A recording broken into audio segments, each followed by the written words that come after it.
Alright, in this video we're going to be going over a lot of the Jet Force Gemini stuff. The first thing I want to go over is the controls, because on NSO the controls are very janky. So you find your way to the controllers and settings in System Settings, go to Change Button Mapping, click on it. So once you get to this menu, it should look something like this.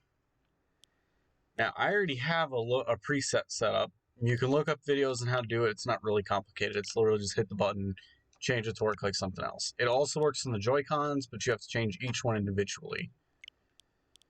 Now, here I have Adventure and Assault.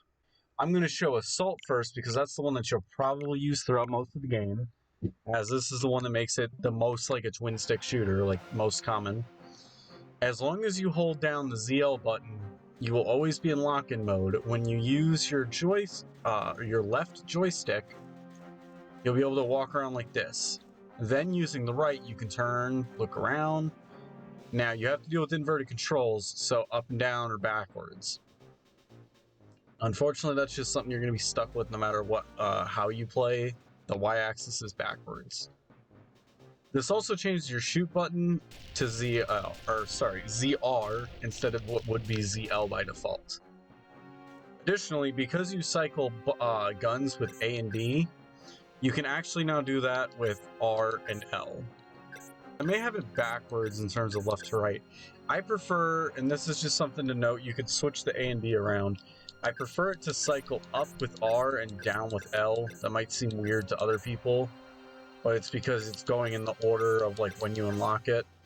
But that's just me, because in my brain I think pistol, then machine gun, then shotgun.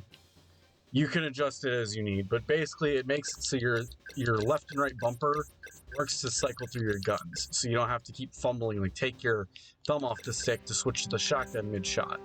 Some janky problems with this is the second you stop doing this, if you try to move, you jump, or like you'll strafe left or right.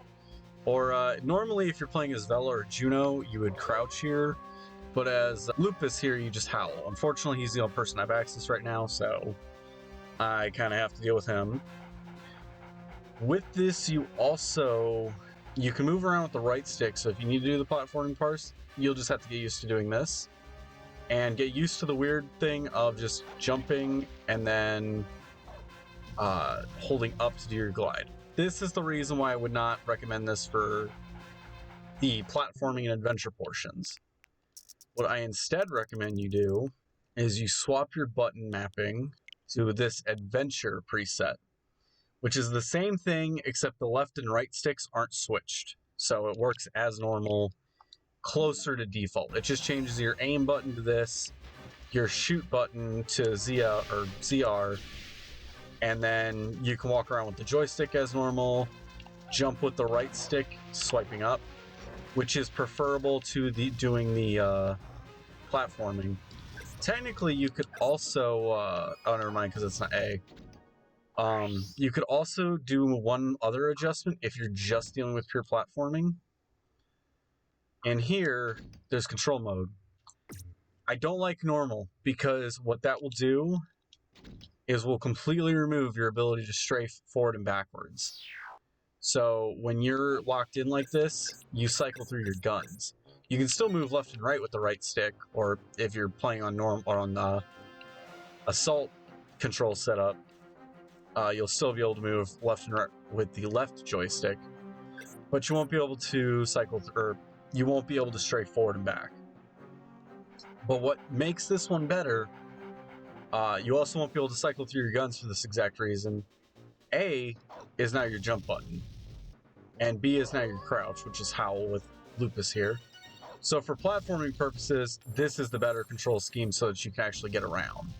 But then once you get into combat portions, you'll have to manually open this, go into your options, and I'm not speeding this up, this is all real time unfortunately. Change it back to expert, hit back, go to the home screen, go all the way down here to controllers and sensors, change the button mapping, and then switch to assault. Now, this is kind of the rant part of the video. This entire thing could have been avoided if Nintendo had just used a little bit of foresight and made it so that you could map the individual buttons on the Nintendo Switch, we can't individually map the C buttons, if that makes any sense. X is always going to be down C, Y is always going to be left C, A and B are always going to be A and B on the 64 controller, and the right stick is always going to be the C button. This is kind of a visual thing of what's going on. If you hold Z and R, it'll change A, B, X, Y to the up, left, down, right. Unfortunately, we're just kind of screwed with this. If we could map individually, we can make the A button the up C, and then you could just jump with A, make B the down C, so you could crouch with B, cycle through your guns with L and R, bumpers, and like everything would work like a modern twin stick shooter. But unfortunately, Nintendo decided to screw us over and not put that in there, even though it was on the Wii U. All right, now the rant's over, so now we can actually get into some unlockables. If you go into the options menu here, you'll see a section with cheats. This isn't like normal rare games where you put in a button command or like some other type of things to get to it. Instead, what you have to do is kill a bunch of these ant guys and take their heads. You need 100 and you'll get a rainbow blood version, which should make it a bunch of different colors at once. I don't know if it's rainbow or if it's just randomized color. I have not done this for the record. If you get 200, you can play as the kid versions of Juno, Vela, possibly Lupus. I'd have to imagine Puppy Lupus would probably be a thing.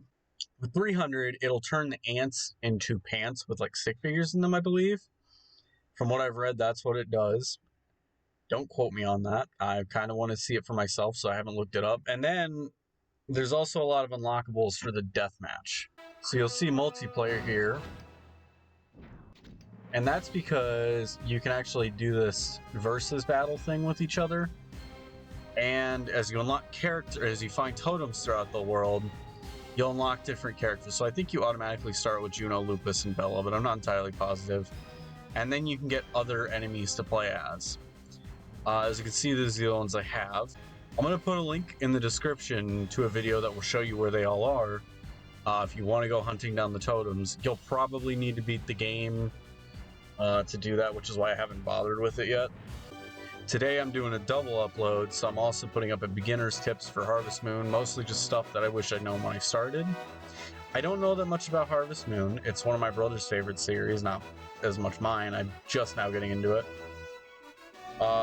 And I don't want to spoil too much for myself, but I did want to cover some of the things to at least give you something to work with to break these NSO games. And that is all for this one. Happy haunting.